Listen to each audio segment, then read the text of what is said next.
against allegations. Item A, bylaw 950-19, community standards bylaw. We have Mr. Everett Cookie here with us today. Go ahead. Great, thank you, Mr. Chair, and members of council. Members of the committee. It's a pleasure to be here with you this afternoon. I'm here today with the Committee of the Whole to have a discussion with respect to the proposed community standards bylaw for the City of Beaumont. You would have heard reference to it over the course of probably the last 8 to 12 months, various council appearances by myself and perhaps other staff members as well. However, again, we're here to discuss a community standards bylaw and to ensure that administration is going in the right direction with regards to this bylaw, and that we are touching on and identifying the topics for which council would like to see in this bylaw. And of course, we're here to answer any questions before going on to that next step. As identified in the package, community standards bylaws to promote good neighbor relationships. In fact, some call it a good neighbors bylaw. This bylaw too, or the draft bylaw, also regulates conduct and activities of people on privately owned land, and of course on immediately adjacent spaces to their areas. And of course, it promotes safe and enjoyable activities of properties that benefit all citizens of Beaumont. Administration has recognized the need for this bylaw for the city, and very simply going over numerous bylaws since my time here, and of course addressing one-offs, if you will, that are brought forward by our residents and as well as administration employees. We find ourselves frequently visiting current bylaws that we have, and we felt the time was now to go ahead with this bylaw to capture those items that we frequently are visiting. Other areas of a community standards bylaw that we will find very beneficial is that it will also bring efficiencies to both municipal enforcement and the RCMP. And what I mean by efficiencies is that it takes all these hot topics, if you will, and puts them into a single bylaw. One place for them to reference, one place for them to access. Further to that as well, to bring everything together also gives administration the opportunity, as well as municipal enforcement, the RCMP, to put these bylaws together and educate our residents in one location, one bylaw, rather than numerous bylaws such as the Animal Control Bylaw, Parking Bylaw, and Traffic Safety Act and such. So it does give us that opportunity, and it promotes the engagement as well with our residents. Currently today, in the draft bylaw, we have a series of areas identified for discussion, of course. However, that administration is reviewing, and they're not limited to animal control, bullying and hazing, littering, noise, panhandling, parking, recreational vehicle storage, so RVs, backyard animals and pests. There is interest to bring bees and perhaps backyard chickens to the community, and we would need to address that. Snow removal, and of course, unsightly premises. We did provide 2 examples, and there are only 2 examples of the many options that are out there, or other community standard bylaws that are employed by other communities throughout the region and across the province. However, we did provide the City of Edmonton as well as the City of St. Albert's bylaws for your review. Looking forward, and of course committed to Council's direction of ensuring we're engaged with our citizens, the administration is prepared to engage our residents frequently, and that would be not only educating residents on the content of the bylaw, also obtaining their input and feedback, and of course keeping residents aware of the process, and that's before and after implementation should Council decide to move this bylaw forward. With that, administration is requesting the Committee of the Whole accept this report as information, with the expectation that administration return to a future council meeting for first reading. That would be early this summer. I'd be more than happy to entertain any questions that anyone may have. Perfect. Thank you, Mr. Cook. Open up questions. Councillor Hendricks. Mr. Cook, question on process. At one time there was some talk that we would have, say, a liaison community type group that would assist neighbors who are pitting themselves against each other on any given issue. To kind of walk through a fence payment issue or noise issue or other things that were creating problems, fire pits and things like that. I don't know if it ever got any legs, but there was, I think City of Edmonton's got something like that, whereby you can send the 2 combatants to a meeting, figure it out, right? this could be the, the start of it, and then you'd have an exit strategy if there's a problem that doesn't fully involve staff bylaw. And that it could be just two neighbors that just needs some kind of mediator to work things out. Just a thought. No, excellent. And if I may, that's excellent information. I'll do some research on that. And of course, one of the things that municipal enforcement specifically that we like to do is educate before enforcement. I think something along those lines would definitely be in line with that process. So thank you. Great, thanks. Councillor Van Newkirk. A couple things. First, just on the timing, were you hoping or thinking of bringing them before council before or after summer break? Currently, right now, we have a target date of end of June as first reading. That is subject to change, of course. Yes. We have had preliminary meetings with not only municipal enforcement, but also a few other groups from various departments within the organization that have brought their ideas forward, and they're very much aware that we will be, pending tonight's discussion, be springboarding forward with that. So there'll be a lot of action, but currently right now it's the end of June is the target date for first reading. Okay, thank you. One more question. Different area, I guess, but thinking about new construction, be it new home construction, new commercial construction, those types of things, and realizing that all of the builders, be it residential or commercial, are paying money for waste disposal and site cleanup and all those things anyways. I was driving through a community, and it was really nice to see that each construction area had their totes and their bags and their bins, and every night you looked down a row of homes and there was nothing on the ground. There was nothing blowing away, none of that. I know that there are varying standards that different businesses keep around cleanliness, be it on any construction front. Does anything that's coming forward to us in the community standards bylaw address construction cleanup efforts and requirements besides the ability for someone to make a complaint and bylaw to act upon them? Currently, no, but that's very easily something we can add to our list of items that we'll be reviewing at the administrative level, and if that is a desire of the committee to put into the bylaw, absolutely we can do that.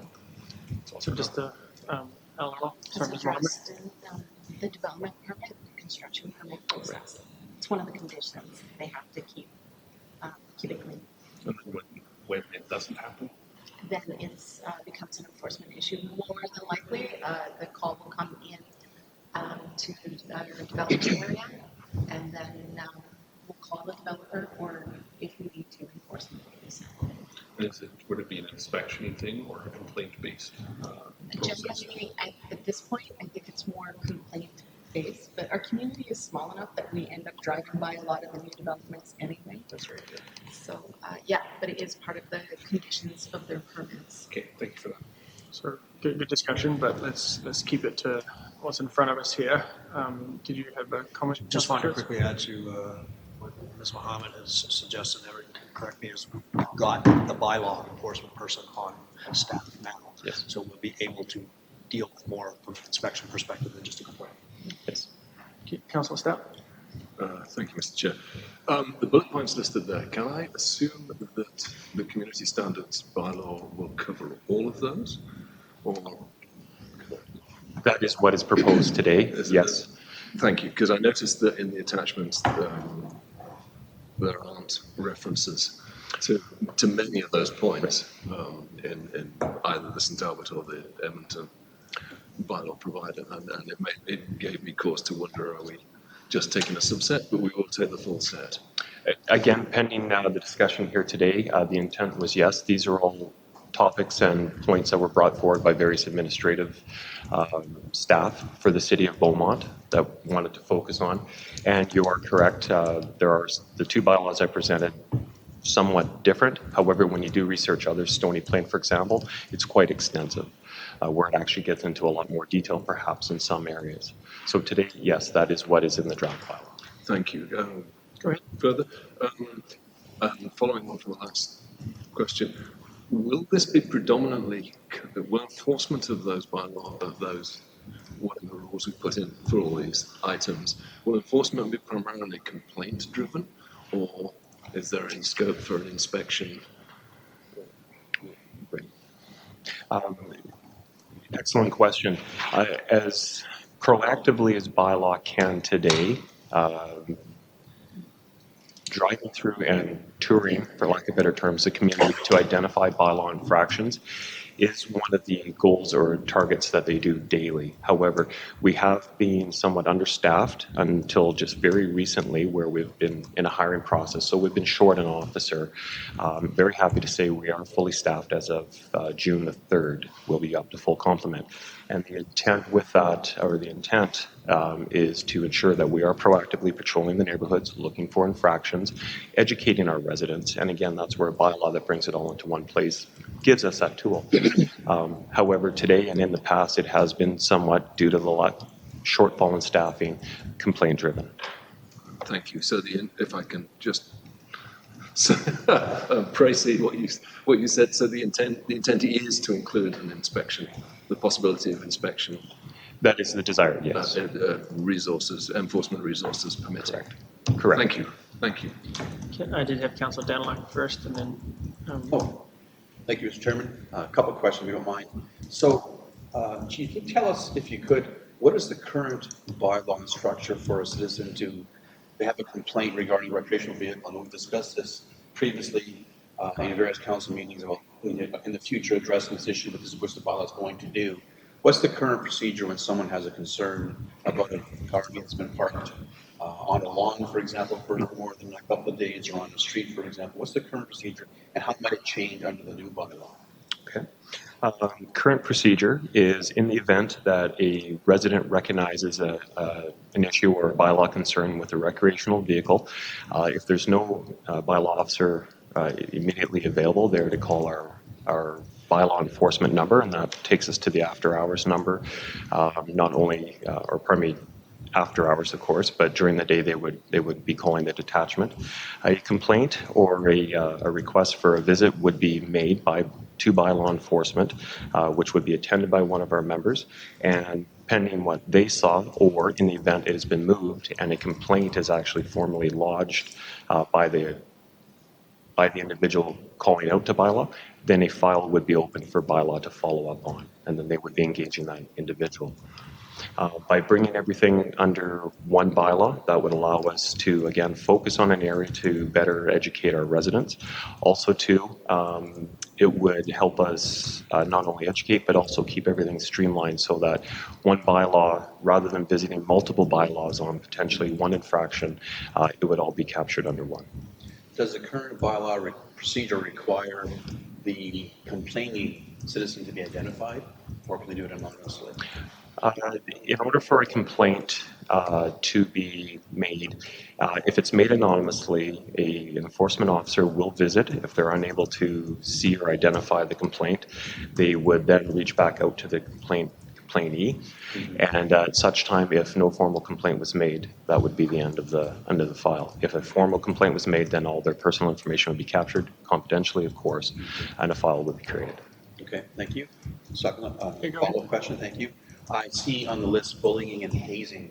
How do we envision defining what that's going to be, and how do we envision the bylaw actually going to be enforcing it? I'm assuming bullying would be hazing on city property as opposed to in the school ground. I'm just trying to get an idea of the scope of what that actually means. I've never seen those two terms put into any kind of community-focused type bylaw or community standards bylaw. So what, just ideas around that? Oh, excellent question, and thank you. With the onboarding of a school resource officer in the near future, the intent behind bringing forward bullying and hazing is to help that individual to not only educate students and others that may be in their umbrella of influence, but also to demonstrate that there is consequences for actions, whether that be on or off school grounds or at the skate park for that matter. It is somewhat of a new concept, I believe, for the city of Beaumont, however, still very relevant. It is one where we have identified in research in other communities on a limited scope, but again, with the direction and the growth of the city of Beaumont, we look to be leaders, and bringing that forward now, we see as a benefit.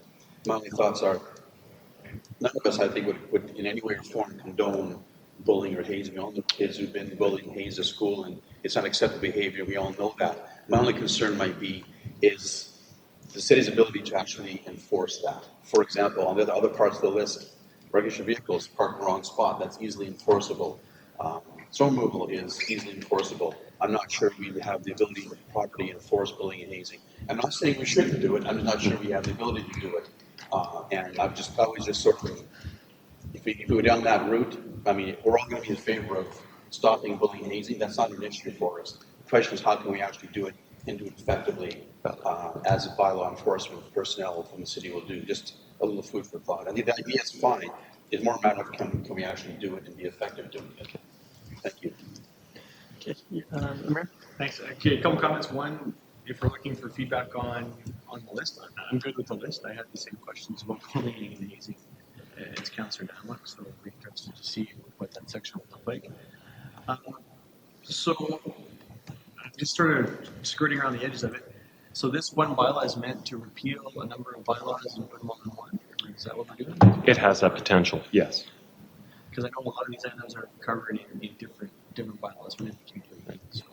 And if I may, with that, that does add to the time factor that a municipal enforcement officer needs to take to review various bylaws, whether it be for a single definition or a certain subject or line out of another bylaw when enforcing a complaint. This brings it all into one, streamlines the process.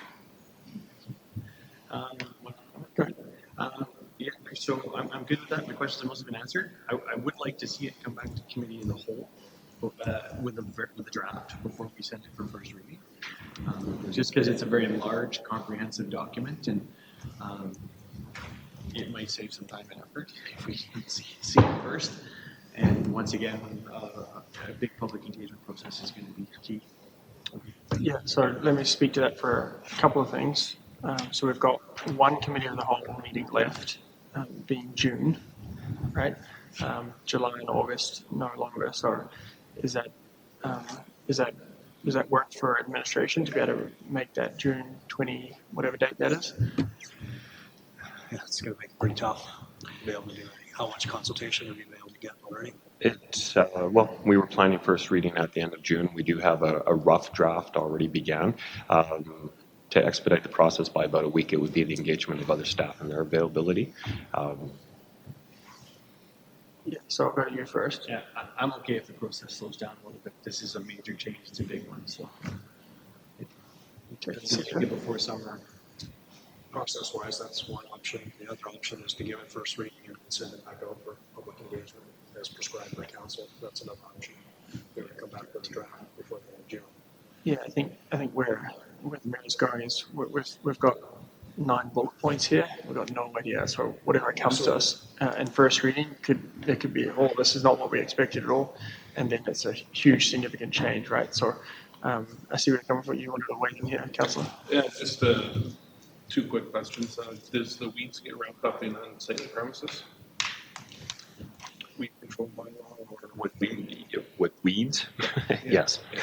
Sorry, can I interrupt you here? I just want to close on this discussion here first, if that's okay. So I thought your question was related to this. No, so I got 2 other outside of this piece of time. For sure. I have a question on this topic then. Okay, go ahead. Thank you, Mr. Chairman. Having said that, do we have an anticipation of when this bylaw will be effective? If we want September 1, for example, the timetable makes sense to me. If we're appealing until October 1st or January 1st, I see no point rushing the COW meeting before the summer break. I'm not sure, if I missed it, I apologize, but I'm not too sure in the documentation when we're anticipating the bylaw to be effective. So that would kind of dictate, I think, the schedule. If council feels it has to be for September 1 for whatever reason, the schedule has to stand. If we have no concern about, well, not any concern, but no dire concern for September or October, we've got some time to play. I would suggest leaving it until after the summer break. Yeah, and that's the COW meeting. That's the direction that they're looking for from us. If it's not something that we want to rush to get in, then it sounds like the recommendation would be to hold off and not get into June. Yeah, that'd be fine. Other thoughts from other councillors around that? No concerns. Okay, so just directionally, it sounds like we would like to see this at committee of the whole with a bit more meat on it. I think we should have more discussion here to be able to give you that direction so we can see what it looks like. We'll get into that, but so that might it will slow your process down a bit. is it related to this topic? Go ahead. So given that, if we move it more towards the fall, could we over the summer then continue to engage some of the community groups and then more of like the public engagement once the kids go back to school in the fall versus when they all keep disappearing for vacation and stuff?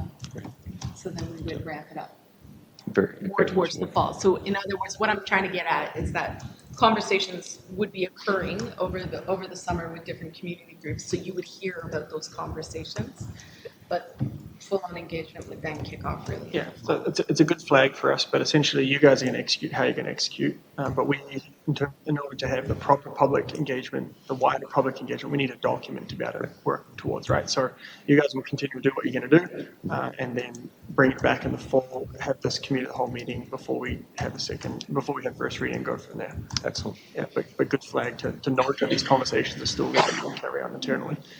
Any other comments on that topic there? Anyone thoughts on the contrary? Okay, sorry to interrupt you before. Go back to you. Oh, no problem at all. So the weed issues or any potential weed issues will be rounded up under the unsightly premises bullet point. Is that correct? Yes. And then second piece here is the intent that the fines for any potential contravention would be contained within this bylaw as well. Yes, it would. Okay. Okay, Councillor Dowling. Thank you. On the communication, Mr. Chairman, on the communication point, I'm just thinking to engage the public as best we possibly can. I can see people asking, as I tried to ask before, so what is the current standard for example, recreational vehicles, and what we're going to be moving to, or you'll be asking, so what do you think we should move to? I think when we do public engagement, we sometimes forget that people don't really know what our current standards are for various things. To know what the current is, yeah, I agree with what's current, what's fine seems good to me, or no, we could do this and something different. So I'm just asking to be cognizant of maybe somehow allowing people in the public engagement to kind of be aware of what the current standards are for various points on the list there, and then asking them, do you agree with the current, or do you see something different, and try to engage them that way. Many people I don't think would even know what the current rules right now for parking your RV in front of your house or any vehicle. I know 72 hours is probably a pretty common answer you get, but is it right or wrong? I'm not too sure you know that. Just an example from that list. Thank you. Okay, I got a couple of questions. First up, I want to just go back to Councillor Van Newkirk's point about timing around this.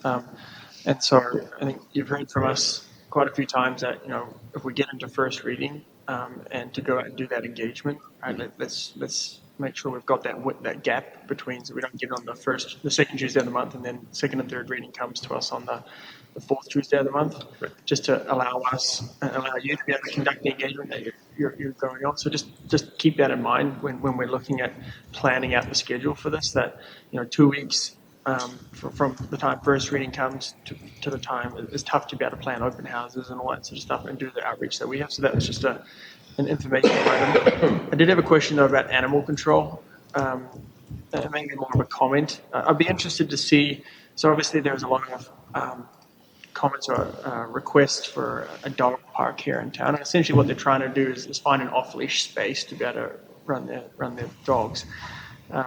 And we've done a great job to have those temporary ones up and running right now. That are doing a great job. But I'm curious if we're going to be giving any thought to some of the other areas in the community where there could be opportunities for an off-leash park with some of the areas that we have, right? So I'm not suggesting that this is a good idea or not. I just like us to look at it. Things like on the outer, on the outer skirts of Beaumont, I guess of the old annexed areas, like along 510, for example, we've got, outside the houses, there's that walking path that goes along the golf course that kind of skirts all around.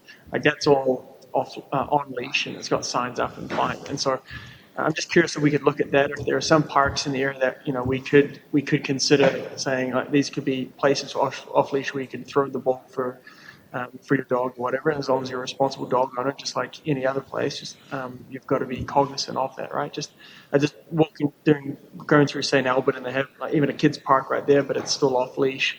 And so just curious if we could have some mix. So I don't think we're going to get to a point in the near future where we've got this great dog park like Twilliger that's going to come up, and we've got rivers and all that sort of stuff, and we're going to be able to jump our dogs. And so I'm just wondering, in the interim, outside of that little fenced off area, if there could be some appetite to maybe try that out. And so I just offer that up as some thoughts around that, as opposed to basically strict no everywhere. Maybe we run a pilot to see how that works in some of the parks that we have across our community. So I just offer that as comment anyway.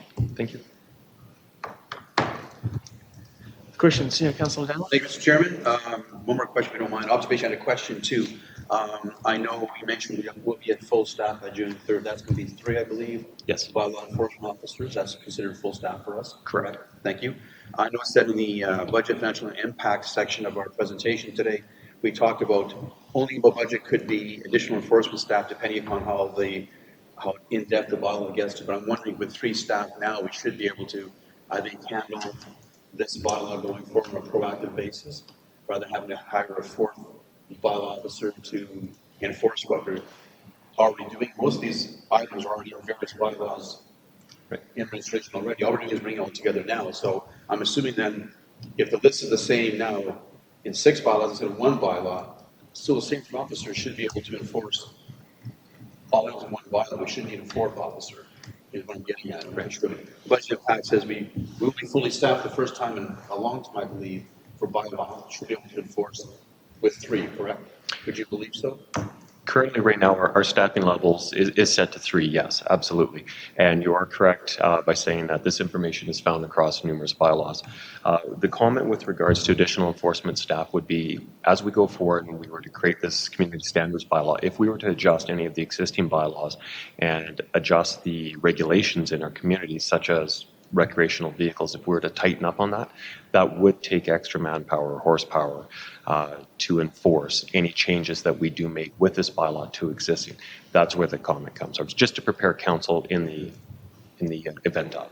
I understand the intent, and I do agree with the intent. I'm just suggesting that we have not been fully staffed for a while now on bylaw enforcement. We will be fully staffed going forward. I'm hoping we can keep those 3 guys or ladies busy enough to be enforcing the new bylaw and not have to endorse or engage additional resources and additional tax costs to enforce bylaws. And my last comment might be, the only thing is, many people, I think, complain to council that we're not proactive enough in our community enforcing bylaws because, what's the city doing? Then when you have 3 people, we'll find that line where all of a sudden we're enforcing our bylaw proactively, then we cross the invisible line where people are saying, oh, you guys are enforcing too much now. We have to be mindful of that. I'm not sure what that line is exactly, but I do know many people say we don't enforce it enough. But then if we do enforce fully staffed now, we start enforcing our bylaw, and all of a sudden they'll say, you're being too aggressive. Well, that's going to be a problem to have in the future, yes. But I can see it happening in some situations where all of a sudden we're becoming maybe too enforceable. But you ask for enforcement, care what you ask for, you just might get it. So now having 3 full-time officers, we may be able to be a little more proactive in some areas that are visible, like RVs and unsightly premises and that sort of thing. Just a little observation. Yeah, I think that's a perfect way to end this discussion, unless there are any other comments or questions. So with the expectation that administration is going to come back to a future committee of the whole, can I have a motion to accept this report as information? Councillor Stout, first the trigger, call the vote. It's unanimous. Thank you, and thank you, Mr. Smith, for coming through today. Thank you, folks. Have a great day. So that moves us on to number 4, closed session. So we have the Regional Transit Service Commission update. I did see Mr. Tom just walk in, so we're good on timing there. You guys are probably stressing out back there, but he's got it under control. So can I have a motion to move to a closed session pursuant to Section 21 of the Freedom of Information and Protection of Privacy Act, harmful to intergovernmental relations, and pursuant to Section 24 of the Freedom of Information and Protection of Privacy Act, advice from officials. Councillor Danlock? Yes. Sorry. Yes, I so move, Mr. Chairman. I suggest a 2-minute recess while this is. Sure, or we could go into 4B. Sure, yeah. Okay, so let's go. So Councillor Danlock has put the motion on the floor. Call the vote to go in closed session. Aye. That is unanimous.